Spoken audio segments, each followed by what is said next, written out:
Bismillahirrahmanirrahim. My name is Fazle Rahim and you are watching Surf Fazal. Start करते हैं हमारे पहले topic से Why do atom react? कि एटम रिएक्ट क्यों करता है? It is a new universal rule that everything in this world tend to become more stable. यानी नेचर में है कि हर चीज़ स्टेबिलिटी की तरफ मूव करती है या स्टेबिलिटी अटेन करना चाहती है. Atoms achieve stability by attaining electronic configuration of noble gases, helium, neon or argon, etc. That is NS2 NP6. Atom भी अपनी स्टेबिलिटी हासिल करने के लिए इलेक्ट्रॉनिक कन्फिग्रेशन हासिल करना चाहते हैं नोबल गैसेस की, जो कि NS2 NP6 है. Having 2 or 8 electron in the valence shell is sign of stability. किसी भी एटम के वैलेंस शेल में अगर 2 इलेक्ट्रॉन हो या 8 इलेक्ट्रॉन हो तो ये स्टेबिलिटी का साइन है. Attaining 2 electron in the valence shell is called duplet rule. 2 electron attain करना अपने वैलेंस शेल में इसे डुप्लेट रूल कहते हैं, जबकि attaining 8 electron in the valence shell is called octet rule. 8 electron attain करना वैलेंस शेल में ऑक्टेट रूल कहलाता है. चूंकि नोबल गैसेस या 2 इलेक्ट्रॉन वैलेंस शेल में रखती हैं या 8 electron, it means all noble gases have their valence shell completely filled. इसका मतलब है कि वैलेंस शेल जो होता है नोबल गैसेस का वो कंप्लीटली फिल्ड होता है. Their atom don't have vacant space in their valence shell to accommodate extra electron. और एटम के पास वैलेंस शेल में कोई जगह नहीं होती कि वो एक्स्ट्रा इलेक्ट्रॉन को एकोमोडेट करे या रख सके. Therefore noble gases don't gain, lose और शेयर इलेक्ट्रॉन. तो नोबल गैसेस ना इलेक्ट्रॉन गेन करती हैं, ना लूज करती हैं, ना शेयर करती हैं. That is why they are non reactive. इसीलिए नोबल गैसेस नॉन रिएक्टिव भी हैं. तो क्वेश्चन भी आ सकता है कि why noble gases are not reactive, या नोबल गैसेस रिएक्ट क्यों नहीं करती. तो यही उसका आंसर हो जाएगा कि चूंकि उनके वैलेंस शेल में 2 या 8 इलेक्ट्रॉन होते हैं और उनका वैलेंस शेल कम्प्लीटली फिल्ड होता है और उन्हें इलेक्ट्रॉन की ज़रूरत नहीं होती, इसीलिए वो रिएक्ट भी नहीं करती. जो अगर बात की जाए बाकी एटम्स की तो उनकी इलेक्ट्रॉनिक कन्फिग्रेशन वैलेंस शेल की वो कम्प्लीटली फिल्ड नहीं होती, तो इसलिए वो उसे अटेन करने के लिए इलेक्ट्रॉन लूज करते हैं या गेन करते हैं या शेयर करते हैं, यानी कि सिंपल वर्ड्स में एटम रिएक्ट करते हैं. The importance of noble gases electronic configuration lie in the fact that all other atoms try their best to have the noble gas electronic configuration. जी बिल्कुल, नोबल गैसेस की importance यही है कि तमाम atom जो होते हैं वो Nobel gas electronic configuration attain करना चाहते हैं, क्योंकि ये इलेक्ट्रॉनिक कन्फिग्रेशन स्टेबल होती है. For this purpose atoms combine with one another which is called chemical bonding. और वैलेंस शेल कंप्लीट करने के लिए या नोबल गैसेस की इलेक्ट्रॉनिक कन्फिग्रेशन को अटेन करने के लिए एटम क्या करते हैं, वो एक दूसरे के साथ कंबाइन होते हैं, यानी कि केमिकल बॉन्ड बनाते हैं.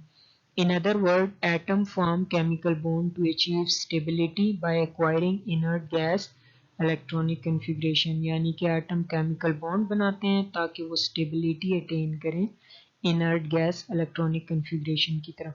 इनर्ट गैस और नोबल गैस ये सेम ही है, इसमें कंफ्यूज ना होइएगा. An atom can accommodate 8 electrons in its valence shell in 3 ways. कोई भी एटम अपने वैलेंस शेल में 8 इलेक्ट्रॉन 3 तरह से हासिल करता है या एकोमोडेट करता है.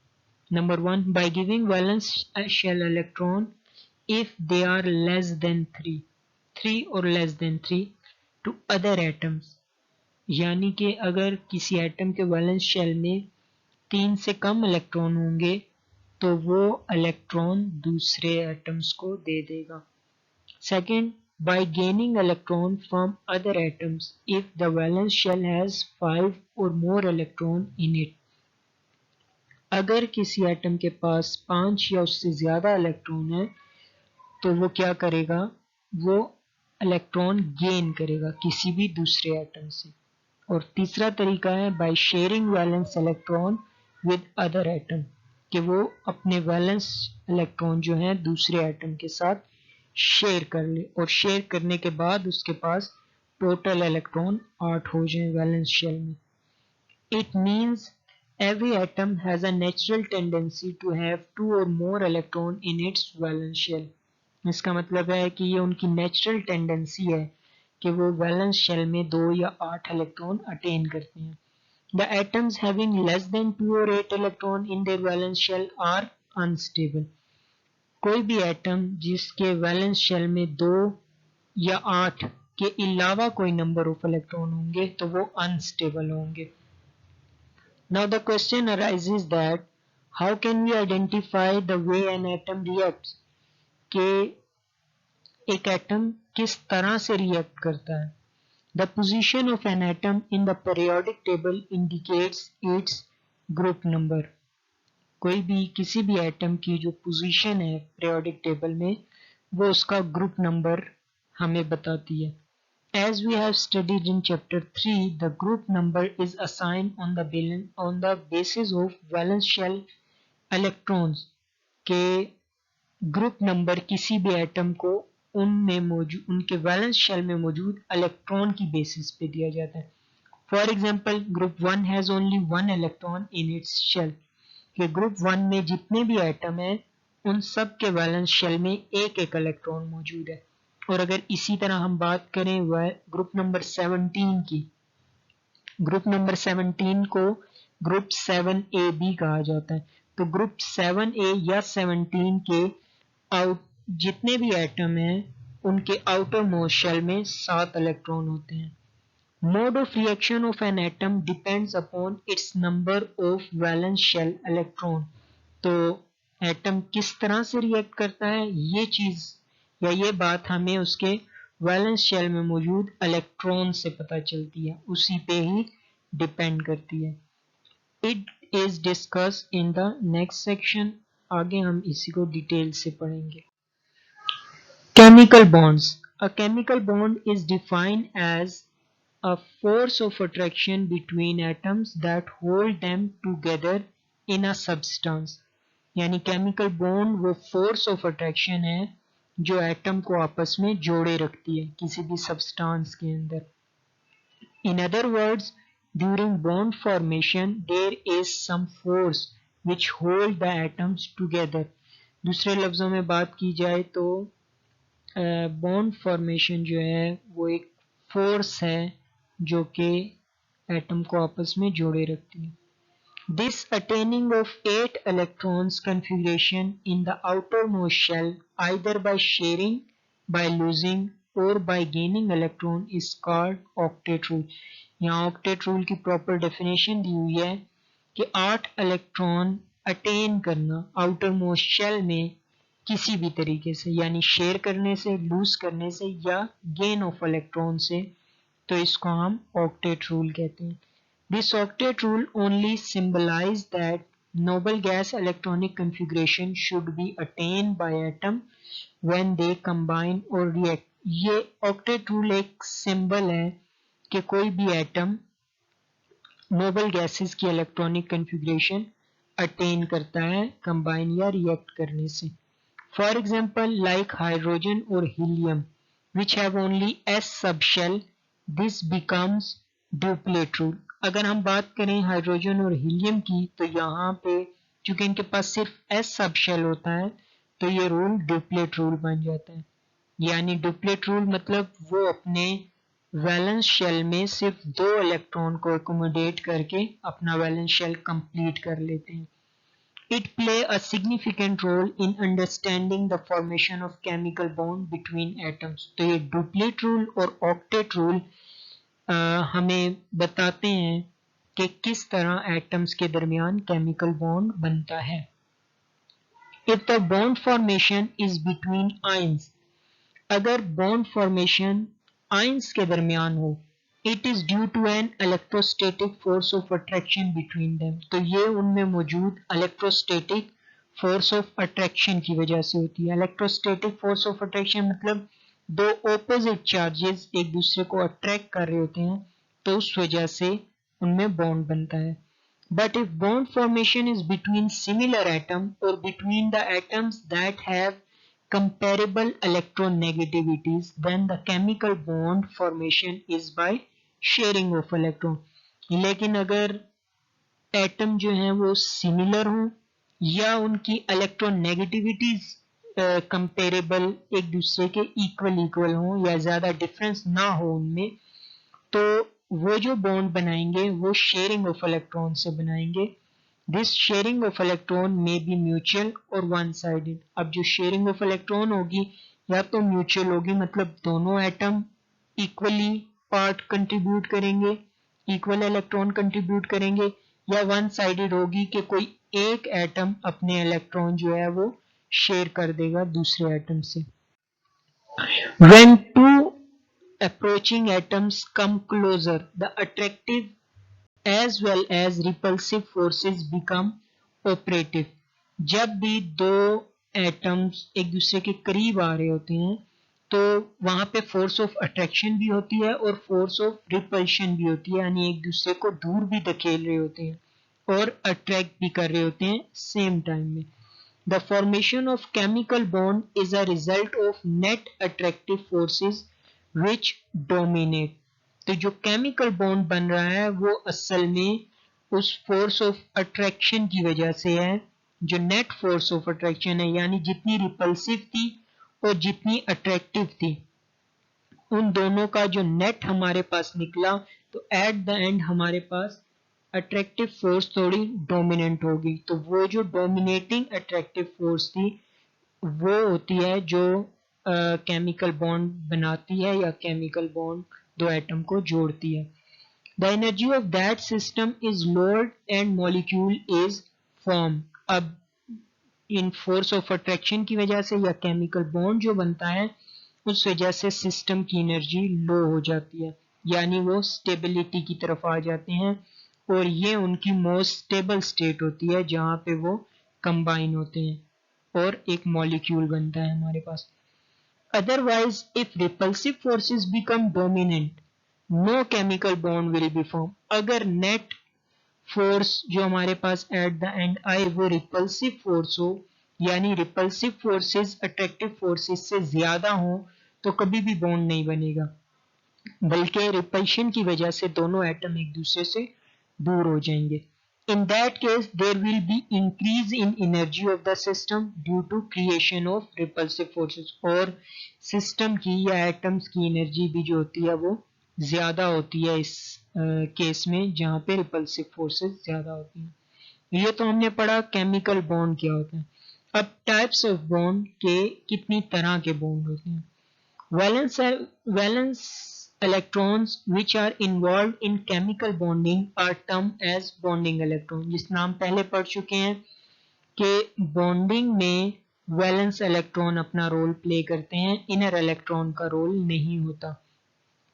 तो जो वैलेंस इलेक्ट्रॉन है उन्हें हम बॉन्डिंग इलेक्ट्रॉन भी कहते हैं जो कि बॉन्ड बना रहे हों. They usually reside in the incomplete or partially filled outermost shell of an atom. और ये जो बॉन्डिंग इलेक्ट्रॉन्स होते हैं ये कहाँ होते हैं, या तो इनकम्प्लीट आउटरमोस्ट शेल में होंगे या पार्शली फिल्ड मतलब हाफ फिल्ड आउटरमोस्ट शेल में. तो मौजूद इन्होंने एटम के आउटरमोस्ट शेल में ही होना है. वो पार्शली फिल्ड भी हो सकता है शेल और इनकम्प्लीट फिल्ड भी हो सकता है. Depending upon the way how these valence electrons are involved in bonding, they result in following 4 types of chemical bond. के जो वैलेंस इलेक्ट्रॉन है वो बॉन्डिंग में किस तरह से हिस्सा ले रहे हैं, इसकी बेसिस पे हम केमिकल बॉन्ड की 4 टाइप्स को एक्सप्लेन करते हैं. Number 1 is ionic bond, number 2 is covalent bond, number 3 is dative covalent और coordinate covalent bond. दोनों में से कोई भी नाम दे सकते हैं. And fourth one is metallic bond. इन सब को हम आगे डिटेल में पढ़ेंगे, लेकिन जो dative covalent और coordinate covalent bond और मेटेलिक बॉन्ड है, ये न्यू बुक्स में मौजूद है, जबकि जो ओल्ड बुक है उसमें मौजूद नहीं है। लेकिन फिर भी मैं आपको थोड़ा सा दोनों के बारे में इंट्रोडक्शन ज़रूर दूंगा कि ये क्या होते हैं, आप एक कंसेप्ट गेन कर लेंगे इसके हवाले से। सबसे पहले स्टार्ट करते हैं ionic bond. The element of group 1 and group 2 being metals have the tendency to lose their valence electron forming positively charge ion. अगर हम बात करें ग्रुप 1 और ग्रुप 2 की, हमने कहा था ग्रुप नंबर हमें ये भी बताता है कि उसके एटम के वैलेंस शेल में कितने इलेक्ट्रॉन हैं। तो ग्रुप 1 में मौजूद एटम जो होंगे उनके वैलेंस शेल में 1 इलेक्ट्रॉन होगा, जबकि ग्रुप 2 के वैलेंस शेल में 2 इलेक्ट्रॉन होंगे। और ग्रुप 1 और 2 में चूंकि मेटल्स हैं और उनकी टेंडेंसी होती है कि वो अपने वैलेंस इलेक्ट्रॉन लूज कर दें, तो जब भी वो अपने वैलेंस इलेक्ट्रॉन लूज करेंगे, यानी ग्रुप 1 वाले 1 इलेक्ट्रॉन लूज करेंगे, ग्रुप 2 वाले 2 इलेक्ट्रॉन लूज करेंगे, तो उन पे पॉजिटिव चार्ज आ जाएगा। चूंकि लॉज ऑफ इलेक्ट्रॉन से एटम पे पॉजिटिव चार्ज आता है, तो इन एटम्स पे भी पॉजिटिव चार्ज आ जाएगा और ये आयन कन्वर्ट हो जाएंगे। आयन कोई भी एटम या कोई भी स्पीशी जिसके ऊपर नेगेटिव या पॉजिटिव चार्ज हो तो हम उन्हें आयन कहते हैं। इस केस में हमारे पास पॉजिटिव चार्ज आयन बनेंगे। Whereas non-metal of group 15 to group 17, group 15 to 17 मतलब group 5A and 7A have the tendency to gain or accept electron। चूंकि उनके आउटर मोस्ट शेल में 5, 6 या 7 इलेक्ट्रॉन होते हैं और उनको फिल करने के लिए उन्हें 3, 2 और 1 इलेक्ट्रॉन चाहिए होता है रिस्पेक्टिवली, तो वो इलेक्ट्रॉन को गेन करते हैं। और जब भी वो इलेक्ट्रॉन को गेन करेंगे तो उन पे नेगेटिव चार्ज आएगा, यानी कि वो नेगेटिवली चार्ज्ड आयन बनाएंगे। They are electronegative element with high electron affinity. ये जो ग्रुप 15 to 17 है, ये इलेक्ट्रोनेगेटिव एलिमेंट होते हैं, यानी इलेक्ट्रॉन को अपनी तरफ इनकी इलेक्ट्रोनेगेटिविटी ज्यादा होती है, हाई इलेक्ट्रॉन एफिनिटी होती है। If atom belong to these two different groups, metal and non-metal, are allowed to react, chemical bond is formed। अगर इन दो डिफरेंट ग्रुप में मौजूद एटम्स को, यानी कि ग्रुप 1 और 2 वाले और 15 to 17 मेटल्स और नॉन मेटल्स को अलाउ किया जाए कि वो रिएक्ट करें, तो वो आपस में केमिकल बॉन्ड बनाते हैं। This type of chemical bond, which is formed due to complete transfer of electron from one atom to another atom, is called ionic bond। अब यहाँ पे इन्होंने जो बात की कि complete transfer of electron, तो जो बॉन्ड बनेगा हमारे पास वो आयोनिक बॉन्ड होगा। चूंकि ग्रुप 1 और 2 वाले जो एलिमेंट होते हैं वो इलेक्ट्रॉन लूज करते हैं और उन पे पॉजिटिव चार्ज आ जाता है, और जो इलेक्ट्रॉन उन्होंने लूज किया होता है वो ग्रुप नंबर 15 to 17 वाले एटम हासिल कर लेते हैं और उन पे नेगेटिव चार्ज आ जाता है। तो बाद में ये पॉजिटिव और नेगेटिव आयन आपस में मिलते हैं और बॉन्ड बनाते हैं, इसे हम आयनिक बॉन्ड कहते हैं। और कंप्लीट ट्रांसफर ऑफ इलेक्ट्रॉन मतलब एक एटम ने इलेक्ट्रॉन लूज किए और दूसरे एटम ने वही इलेक्ट्रॉन गेन किए, तो इसे हम कहते हैं complete transfer of electron. The formation of NaCl is a good example of this type of bond। अगर हम NaCl की एग्जांपल लें तो ये हमारे पास एक अच्छी एग्जांपल है इस चीज को एक्सप्लेन करने के लिए। किसको? आयनिक बॉन्ड को एक्सप्लेन करने के लिए। फॉर एग्जांपल 2 सोडियम है, अगर प्रीवियस चैप्टर में हम पढ़ चुके हैं और पीरियोडिक टेबल भी देखें तो सोडियम ग्रुप 1 से बिलोंग करता है, इसके आउटर मोस्ट में 1 इलेक्ट्रॉन होता है। इसी तरह क्लोरीन Cl2 अगर इसको देखें तो ये 7 ग्रुप से बिलोंग करता है और इसके आउटर मोस्ट में 7 इलेक्ट्रॉन होते हैं। तो सोडियम के पास 1 इलेक्ट्रॉन एक्स्ट्रा है, जबकि क्लोरीन के पास 1 इलेक्ट्रॉन की कमी है। तो क्या होगा कि सोडियम अपना वो एक्स्ट्रा इलेक्ट्रॉन लूज कर देगा और Na पॉजिटिव बन जाएगा, जबकि क्लोरीन वही इलेक्ट्रॉन गेन करके Cl नेगेटिव बन जाएगा और बाद में यही Na पॉजिटिव और Cl नेगेटिव आपस में मिलके NaCl बना देंगे। पढ़ते हैं, sodium chloride is a simple compound form by sodium Na is equal to 11 इसका एटॉमिक नंबर है और इतने ही इसके टोटल इलेक्ट्रॉन होते हैं। And chlorine Cl is equal to 17 atom, chlorine में इसका एटॉमिक नंबर भी 17 है और इसके टोटल इलेक्ट्रॉन भी 17 होते हैं। The ground state electronic configuration of these element is shown below. तो यहाँ पे इनकी ग्राउंड स्टेट इलेक्ट्रॉनिक कन्फिग्रेशन दी है जो नॉर्मल हालत में होती हैं रिएक्शन से पहले। सोडियम फर्स्ट शेल के S में 2, सेकंड शेल में S में 2, P में 2, तो ये 2 शेल कंप्लीट। थर्ड शेल के S सब शेल में 1 इलेक्ट्रॉन है। इसी तरह अगर क्लोरीन को देखा जाए तो उसके थर्ड शेल में टोटल 7 इलेक्ट्रॉन है। तो क्लोरीन को 1 इलेक्ट्रॉन चाहिए अपना ऑक्टेट कंप्लीट करने के लिए, और अगर सोडियम अपना थर्ड शेल वाला 1 इलेक्ट्रॉन लूज कर देता है तो उसके पास पीछे सेकंड शेल जो है वो कंप्लीटली फिल्ड हो जाता है और वो भी स्टेबल हो जाता है। तो क्या होता है कि अच्छा, इसको हम दूसरे तरीके से रिप्रेजेंट कर सकते हैं Na डॉट रेडिकल की फॉर्म में, और क्लोरीन के जो आउटर मोस्ट इलेक्ट्रॉन है उनको हम क्रॉस से रिप्रेजेंट करें। सोडियम के ऊपर 1 डॉट चूंकि उसके वैलेंस शेल में 1 इलेक्ट्रॉन है, जबकि क्लोरीन पे 7 क्रॉस चूंकि 7 इलेक्ट्रॉन है उसके आउटर मोस्ट शेल में। The frames indicate electron in the valence shell of these elements. Sodium has only 1 electron and chlorine has 7 electron. तो यहाँ पे हमें इंडिकेट कर रहा है डॉट और क्रॉस के सोडियम के पास ओनली 1 इलेक्ट्रॉन है वैलेंस शेल में और क्लोरीन के पास 7 है। Sodium being electropositive element has tendency to lose electron.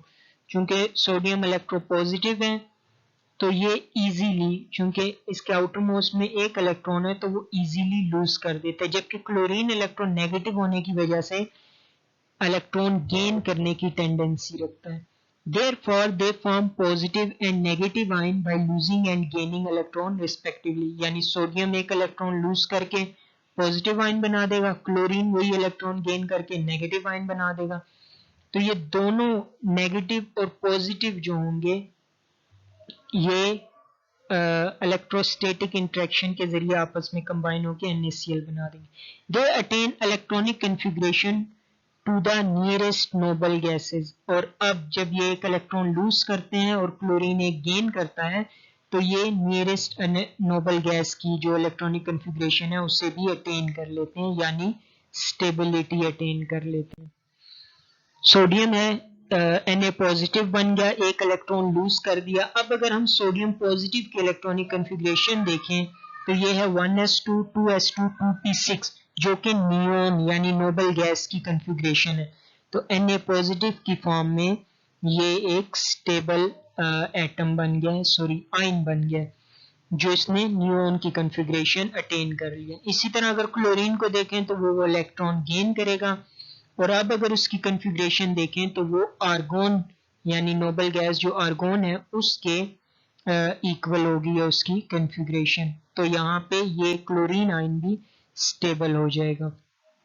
By losing 1 electron from the outermost shell, sodium become Na positive ion and it is left with 8 electron in the second shell which will now become the valence shell. तो अब चूंकि उसने 1 electron lose कर दिया, अब उसका second shell ही valence shell है और उसमें 8 इलेक्ट्रॉन पूरे हो गए। Bye gaining 1 electron, chlorine atom now also has 8 electron in its electronic shell and become chlorine negative ion.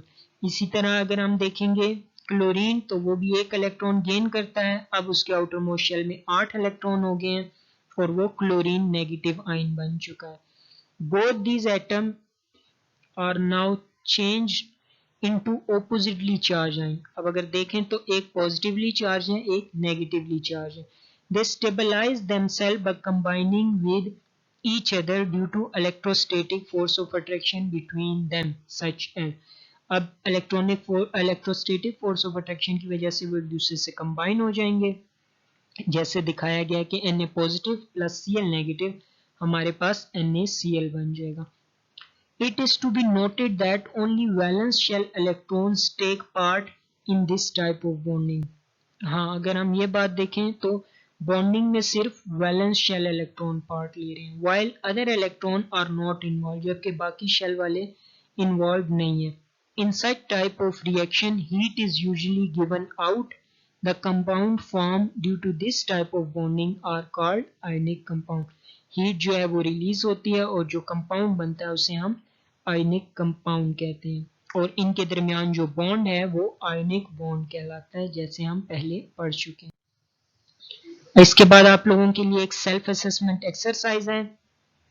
इसमें आपको यहाँ पे 6 क्वेश्चन दिए हुए हैं, 7 क्वेश्चन दिए हुए हैं कि why does sodium form a chemical bond with chlorine, कि सोडियम क्लोरीन के साथ क्यों बनाता है. तो जिस तरह अभी लास्ट एग्जांपल में हम ये पढ़ चुके हैं कि वो क्यों और कैसे बना रहा है. Second, why does sodium lose an electron and attain +1 charge, के सोडियम जो है वो इलेक्ट्रॉन लूज क्यों करता है और +1 चार्ज क्यों आता है, वो भी हम पीछे अभी पढ़ चुके हैं कि कैसे वो लूज कर रहा है और कैसे उस पर एक चार्ज आ रहा है. How do atom follow octet rule, कैसे फॉलो करते हैं, वो भी हम कि नोबल गैस की कन्फिग्रेशन को अटेन करना चाहते हैं और वो अटेन करने के लिए ऑक्टेट रूल को फॉलो करते हैं. Which electron are involve in chemical bonding, तो कौन से इलेक्ट्रॉन इन्वॉल्व होते हैं, जो आउटर मोस्ट शेल में यानी वैलेंस शेल इलेक्ट्रॉन होते हैं वो इन्वॉल्व होते हैं. Why does group 1 element prefer to combine with 17 group element, कि 1 ग्रुप वाले 17 ग्रुप वाले एलिमेंट के साथ क्यों कंबाइन होते हैं या होना चाहते हैं. तो ये भी हम पीछे पढ़ चुके हैं. एंड 6 है, why chlorine can accept only 1 electron, कि क्लोरीन सिर्फ एक ही इलेक्ट्रॉन क्यों हासिल करता है, इससे ज़्यादा क्यों नहीं हासिल कर सकता. And last one is why and how element are arrange in a periodic table या इन अ पीरियड. तो ये हम 3rd चैप्टर में भी पढ़ चुके हैं और अभी भी ऊपर हमने पढ़ा था कि वो कैसे अरेंज हुए हुए हैं पीरियड्स में. तो आज के लिए इतना ही. इंशाल्लाह नेक्स्ट क्लास में हम आगे जो बॉन्डिंग की टाइप्स हैं यानी कोवलेंट बॉन्ड, कोऑर्डिनेट और मेटेलिक, उनको देखेंगे. अभी तक के लिए इतना ही. Thanks for watching my video. Please like, share, subscribe and don't forget to press the bell icon. In the next video we will study about the covalent bond, coordinate and metallic bond. So stay tuned. Allah Hafiz.